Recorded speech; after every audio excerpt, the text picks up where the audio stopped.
guys have, and then tell us a little bit about what this week holds for you.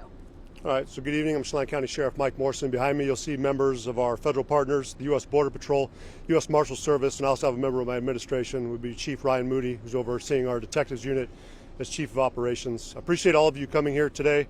We're going to give an update just based off our operations that we've been conducting. These were pre-planned operations for a fourth search related to the Travis Decker case, and this is going to be in regards to the murder of Peyton, Evelyn, and Olivia. Again, we have not lost sight of what we're focused on doing, and that's bringing justice to those three girls. We are close to justice being served and law prevailing. During our search yesterday around 15:30 hours, that'd be 3:30 p.m., our search teams did locate an anomaly that was seen in AI imaging from our drones. In closer inspection, when we got that, we did see that it was potentially a shirt.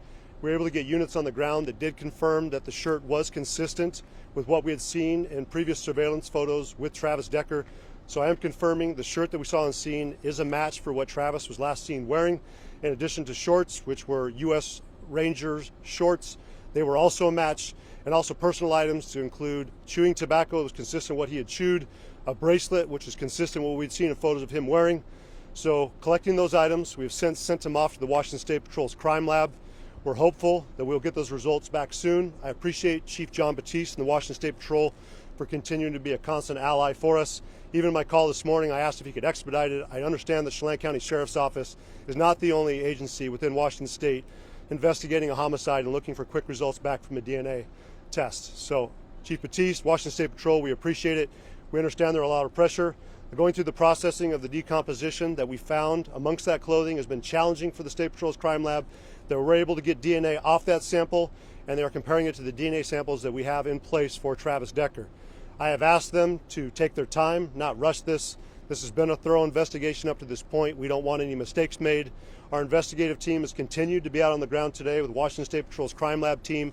We've also had members of the FBI's crime lab team out here assisting us. We've found additional body parts today to include 2 feet, some femurs, and also some vertebrae.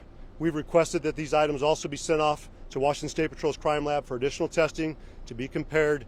Again, we do not want to rush this process.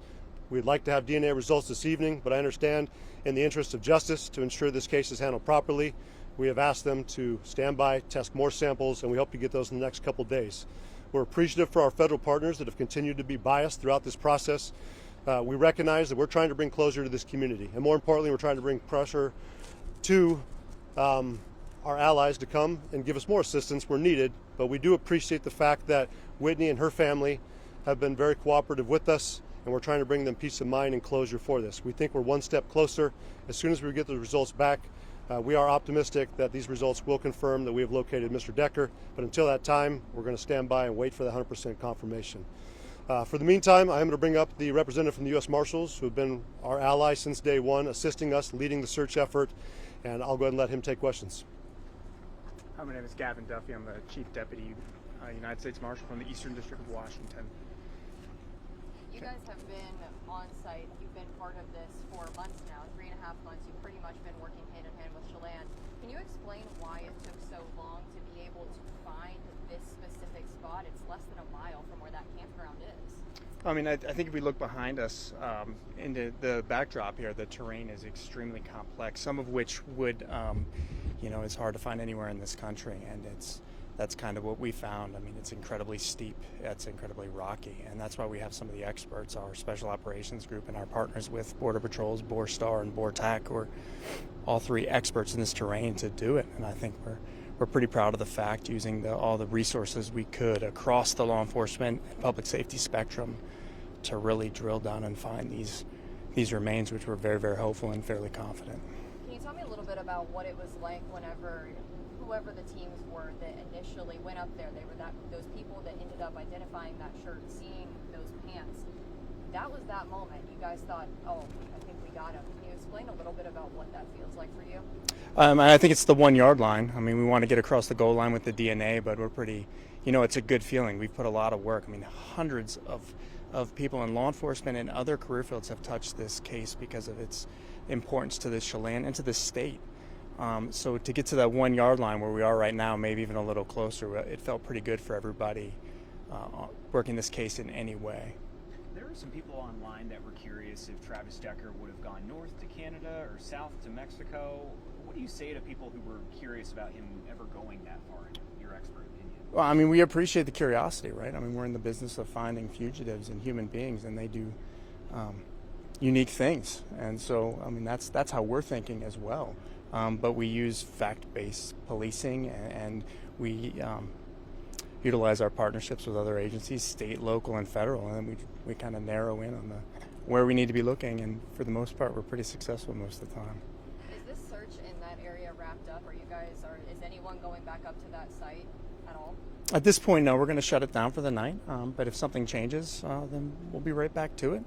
And then we're on to the next case, and if there's another case in the mountains, I'm pretty confident Border Patrol will be with us, and we'll be back at it with the state police and specifically the Spokane County Sheriff's Department as well. Based on the evidence found there, if it is Travis Decker's remains, did it look like someone had been camping there a while or someone on the move? You know, ma'am, I don't really have the answer to that specific question. Can you tell me a little bit about what, say, the next few days looks like for you? Is this something that's going to be more searching, more field work, or is this just now waiting for that DNA evidence? I think it's a lot of waiting. How does that feel? You know, you want to be, again, you want that 100% confidence in what we're doing, and in this situation, because of DNA, we can get there. But I think we'll be looking at our phones, but moving on with the rest of our weekends and traveling back to wherever we're from. Can you tell me a little bit about the condition of those bones and those pieces that you found? Were they gnawed by animals? Is that something that seemingly disturbed up there? Ma'am, I really don't know the answer to that, nor would I be an expert on that matter. Fugitives I can help with, but anthropology I'm a little limited.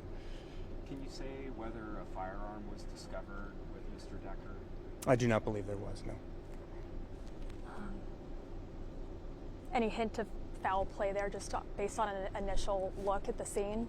Again, as an experienced fugitive investigator, I'd leave that to the homicide investigators and the very qualified Chelan County team. So I'm not in a position to really field that one.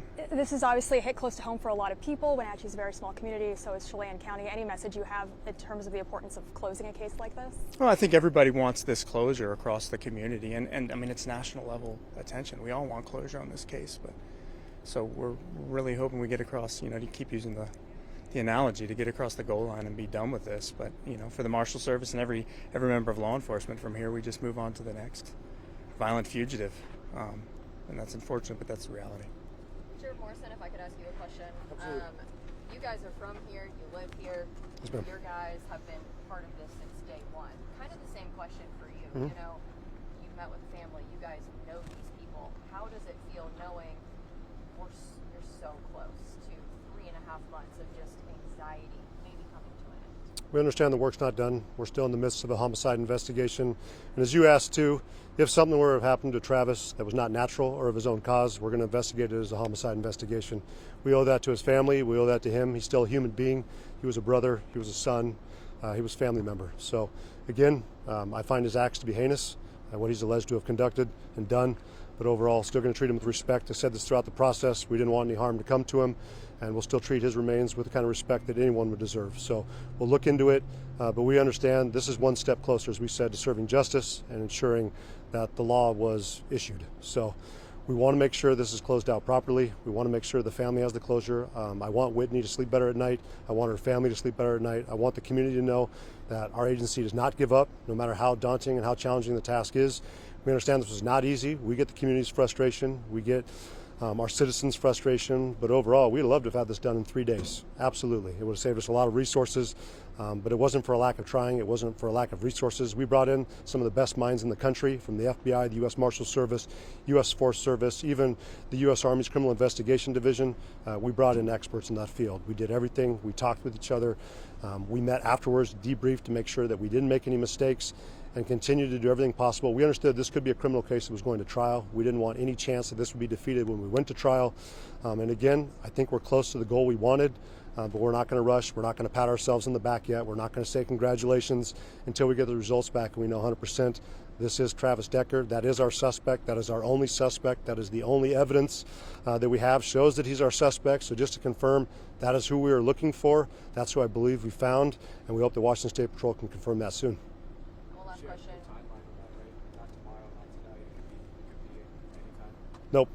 Again, I'm not going to put pressure on Washington State Patrol's crime lab. I want them to take their time. I want them to make sure those results are 100% confirmed. Again, this is closing out a very significant case in our county's history. This was the largest manhunt in Chelan County history. This is the most heinous homicide in Chelan County history, and we need to make sure it's closed properly and that we make sure that we're convincing our community that we did the right thing, we have the right subject, and there is no other person out there. And one last question for me. I don't know if it's for you or Gavin. I saw in the press release that there was a key fob that was found. If one of you could talk a little bit about that. I believe it was found in the river. Correct.